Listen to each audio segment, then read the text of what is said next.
You're listening to the podcast of Iris Josephina. If you're passionate about exploring the menstrual cycle, cyclical living, body wisdom, personal growth, spirituality, and running a business in alignment with your natural cycles, you're in the right place. I'm Iris. I'm an entrepreneur, functional hormone specialist, trainer, and coach, and I'm on a mission to share insights, fun facts, and inspiration I discover along the way as I run my business and walk my own path on earth.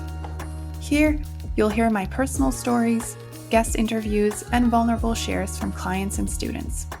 Most people know me from Instagram, where you can find me under @CycleSeeds, or they have been a coaching client or student in one of my courses. I'm so grateful you're here.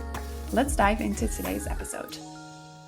Hey, welcome to a new episode of the Inner Rhythms podcast. This is a bit of an impromptu episode. You may hear some background sounds. My neighbors are vacuuming, moving furniture. But I have inspiration now to share this with you, so you're going to get it raw and real and imperfect. I want to talk about PMS after miscarriage and how this can hit very differently. And the reason I want to talk about this is because I've been going through it. It's been 5 months almost after my miscarriage, and I was speaking with a friend and saying to her the other day, I was like, I don't know what the hell is happening to me, but I become a different person before my period. And this month I timed it. It's about 72 hours, which is roughly 3 days, where I just doubt everything in my life, my work, my relationship, where I live, how I eat, my friends, my family, like everything just crumbles and falls apart. And as someone who usually feels really deeply, but then also is able to provide context with what is happening because I know so much about the body, it was really hard to have the experience be so big and so loud and so overwhelming that I just could not step into my observing self and really look at it from a bit of a distance and go okay, Iris, this is what is happening, and try to frame it and explain it so I could surrender into it and relax into it. This was completely different. So I want to reflect on that a little bit. And I also want to share what I learned from this experience. So I want to share about my life and my cycle before my loss, and then I'll briefly share a little bit about my loss, but I have a whole episode about that, so you can go ahead and listen to that. I do want to say and give you a little bit of a trigger warning. I go into detail in that episode, so if you are going through it or you're not ready to hear about an experience like that, maybe don't listen. And I'll share a little bit about my loss in this episode too. So I'll give you a little heads up when I'll share about it. And then I'll share about what I experienced specifically and what I'm doing to support myself. So before my loss, and I've had multiple losses in my life, but this loss felt particularly different because we were very open and ready to have a baby. So it hit way harder this time. And so my premenstrual time before my loss was really manageable. There were familiar patterns, there were predictable symptoms. For me, it's usually that I get more emotionally triggered, my capacity lowers. I used to feel a little bit weepy, but then I would also be able to laugh about it, and I felt tired, and it was usually less intense and it felt less overwhelming than how I experienced it right now. So I'm going to share a little bit about my loss right now. So my loss happened in a beautiful context with women around me. There was food cooked for me. It happened during a retreat that I was organizing. So in that moment, I felt really, supported and nourished and held by this group of women that I was leading. And the shock for me came after I got home on my own. My partner works abroad. He isn't home all the time. We really need to, plan our time together. He's an airline pilot, so we have a very non-standard relationship because of his work. And so when I came home, I was on my own and there was no support. And I think because in that moment, I was technically postpartum and there was no support. There weren't any of my long-term friends. My family wasn't there. My partner wasn't there. And I just spiraled. I spiraled so fucking deep at first that I just could not cope. And it just felt like an endless luteal phase that hit me 1,000 times harder. So, and I'm only realizing now that every luteal phase that has come after the loss had something to teach me about the loss and how much I wasn't processing about the loss would show up in my face, in my luteal phase. And for the last 5 months, I'm going to be honest, it's been hell. My luteal phase has been absolute hell. Oh no, I actually should say my premenstruum. So really the 3-4 days before my period, not the entire luteal phase, but really the premenstrual time, the 3 to 4 days before I had to bleed.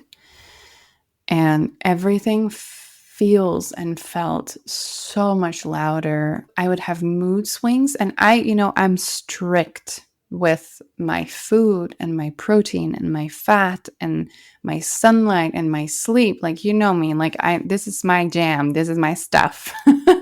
So I'm on point with all the things I should be doing. But still, there would be so much intensity, so much rage, irritability, deep, sadness. I would have physical pain in my body. I would not be able to sleep. I would just lay in my bed, have my eyes wide open and go why the fuck can I not sleep? I would be very, very tired. My legs would feel like they were 1,000,000 kilograms. I didn't really have, and I don't really have specific cravings. It's more like my hunger is gone. I feel like in the background there is some hunger, but not forefront cravings. And I would have a lot of triggers around, stuff that other people were struggling with. And I would have this urge. I have a hyper urge to help and fix things around that time because it makes me feel purposeful and it takes the attention off of my own intensity. And I think what caught me most off guard is that I did not expect that every single premenstruum, these 3 to 4 days before my period, would feel so intense. So what really caught me off guard was that I wasn't expecting this to feel like grief all over again. And how I can best explain it is that I moved through all stages of grief over a period of 72 hours every single month. And I feel that this part after loss is very rarely talked about. And especially when, you cannot share something visual of a loss with people after a loss. You don't actually have an actual baby yet. It's so conceptual and people just forget it happened. And obviously, I have been trying to understand what happens in the body. And so, for some people, there can be hormonal shifts post pregnancy that drag on for like months on end to balance out. Now, for me, I had my ovulation back the month after I had my loss. And since then, my cycles just have been within the normal range. I ovulated every month. My luteal phases are a good length. For me, I don't see any ratio imbalance between estrogen and progesterone. I'm so sorry. My neighbors are just so loud. Oh my goodness. I hope this also just makes the podcast really real, that I'm just in my office sweating like a pig because I can't have my AC on because it's disturbing for the podcast. So, yeah, this is it. This is it, people. You'll have to deal with this. So I'm not seeing any estrogen progesterone dysregulation in my body from what I know. What I do feel that is the case for me is that my nervous system is still revved up from the loss, and I haven't really like landed in my nervous system and do enough nervous system support work to really regulate my nervous system after the loss. And then I also feel that luteal and specifically premenstruum is really where the emotional imprints of loss in the body or that happen through the body resurface. And I call it the cyclical memory of trauma, and not necessarily like an immensely intense event, because I didn't really experience my loss as extremely intense. It was mostly really sad and very emotional. And I could like conceptually and contextually place it. But what I feel that happens for me, that before I bleed, when this veil is so thin, right before the physical loss, my body tries to show me the emotional imprints of loss that happen through my body. And it's not just my pregnancy loss that comes forward. It's the loss of my grandmothers, the loss of my grandfathers, the loss of my father, that are always coming into my consciousness before I bleed. And this is also why I don't want to look at luteal and premenstruum as just like, oh, an hormonal event. Because for me, these times and through the loss and the last couple of months, I'm really learning that this is also where our emotional blueprints are resurfacing and where we are invited to witness our grief. And this is the wisdom that I'm taking from this, but it hasn't been easy. I'm going to tell you that. And I've gotten into like a lot of rupture and a lot of almost like conflict, specifically with my partner, because he obviously hasn't experienced this through his body. And what happens for me is that my way of processing anything, so also grief, is through word vomit. And I made like the comparison to my partner, like it's like a blank canvas and the words are the paint. And it's not necessarily about what I'm painting, but it's about the emotion that's underneath. So I'm vomiting a lot of words that don't really coherently make sense. But my need is really about wanting to be met in the emotion that is underneath. But obviously, when you don't give context about that, you're just going to word vomit onto someone, which is what I did. It's very overwhelming for a person. So I had to really, and my partner is really good at mirroring, like, hello, I'm not understanding what is happening, and firing back at me. And so I really had to like after this storm was over for me to sit down and go like, okay, what happened here? What happens in my body specifically?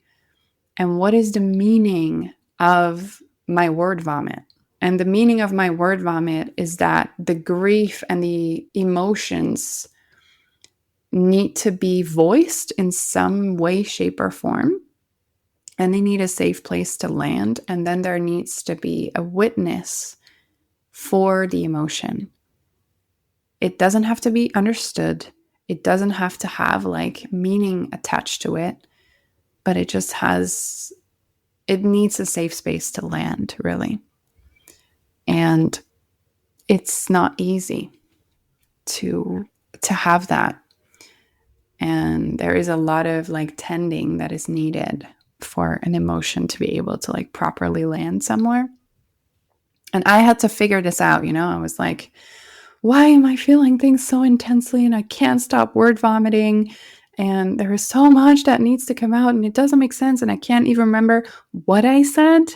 And my partner, he's so sweet. He was like, I need to sit down and I need to read what you said. And then I'll come back to you because you deserve like a big answer from me. You deserve this all to be processed and read. And then that I come back to you with like an elaborate answer, which is very obviously sweet, but it was not what I needed.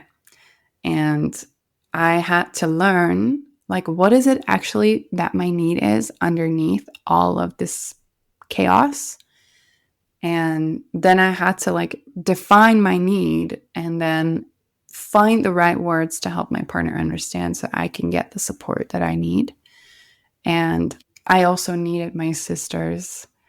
I noticed so deeply that whenever I'm going through something deeply cyclical, I need to share with people who also experience a menstrual cycle, who potentially also have gone through a similar experience of an intense luteal phase, of an intense premenstruum, or maybe even a loss or some other cyclical event that is relatable. And so my biggest support for this was like attaching a timeline to it and really, really telling myself, Iris, this is a timed event. You're only going to feel like shit for a marked period of time. This is not forever. This is not forever. This will pass. This will go over as soon as your body is ready to release. And it's true. My period started today. I feel so peaceful. When I now think about how intense it was, like yesterday and the day before yesterday, actually the day before yesterday was the worst. I'm like, was that me? Was that me? And I read some of the things that I'm said. I'm like, what? Did I say this?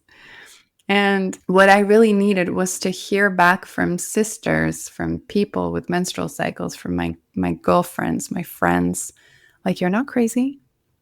This is normal that this happens now. And you're doing the best that you can right now. And I really had to come to terms with, okay, I need to just share with different people, my partner, my friends, and just let it land.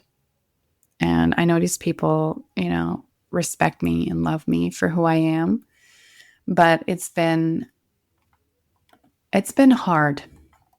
And I'm grateful that I can share now after all of this happened. And it's not easy for me to like come forward and say like, hey, my last 5 months have been really shit when it comes to, my own luteal time. And most of my luteal phases have been very mild and gentle. But after this loss, my goodness, it swept me off my feet in a not a good way. And I just wanted to share my experience because I know, and I've, if you follow me on Instagram, there's so many of you who maybe have an idea that I do so many things so good for my body. And I think I do, like I have a great rhythm. I eat great food. I know I do all these things and I love doing it. And I love, taking care of my body. But I also go through shit. And there's also a lot of moments where I just go like, what the hell, body? What are you doing? Like, can I please have peace? Like, I know you can go through very intense things, but can I please have peace now? And yeah, it hasn't been easy. It really hasn't been easy. And I feel I want to be honest about that, because when you're in this field, people think you have it all figured out. And I have a lot of things figured out. And I love that I have these things figured out. But I also learn a lot from what my body goes through. And there is something new to learn, from every experience. And I'm telling you, this loss just slammed me flat on my face. And it's been a very humbling, yeah, that's the best word, a very humbling experience to go through this and to fall to my knees and go like, now what? I just want to say, if you're going through something with your cycle right now, honor where you are. And if your cycle feels different after loss, maybe you feel broken, but you're not broken. I have felt broken in the last couple of months, and I had to constantly remind myself, I'm not broken. I'm not broken. I'm not broken. And I really had to support myself through it and take each moment in my cycle as an opportunity to learn something new about myself. And I also want to say it's not easy. I have cursed at my body. I have cursed at the experience. I have been sobbing and wailing and falling to the ground and going like, what the fuck, man? Why does it have to be like this? And this is also part of life. And this is also something that passes. It's not forever. And for me, like, I know this is going to be over in 73 hours. The intensity that I'm feeling right now will go at some point, and you'll sense it and you'll feel it, and trust your body that it comes. The moment that you will feel a little bit more peaceful, it will come. And that's my post-loss wisdom for today. I know it was raw. I know it wasn't perfect. I know my neighbors were doing God knows what. But I feel like I want to make more of these types of episodes so that you get to know me a little bit better, and you get to know about my experience, and hopefully you can find some recognition in my experience, and maybe it makes you feel a little bit better. Maybe it reminds you that you're not broken, and maybe it is of some support for you. I just want to thank you for making it to the end of this episode. If you want to share your own story, I always, always, always am open to receive. You can go to Instagram and share it via DM, or send me an email, or share here under the podcast. And I would love to hear from you. And I will see you in the next episode. Thanks so much for listening. Okay, this wraps up today's episode. Thank you so much for listening. Want to know more about me? The best way to reach me is via @CycleSeeds on Instagram. And if you heard something today and you think, oh my God, wow, I learned something new, feel free to share the podcast on your social media and tag me. Or leave a review or rating. In this way, you help me reach more people like you. Thank you so much.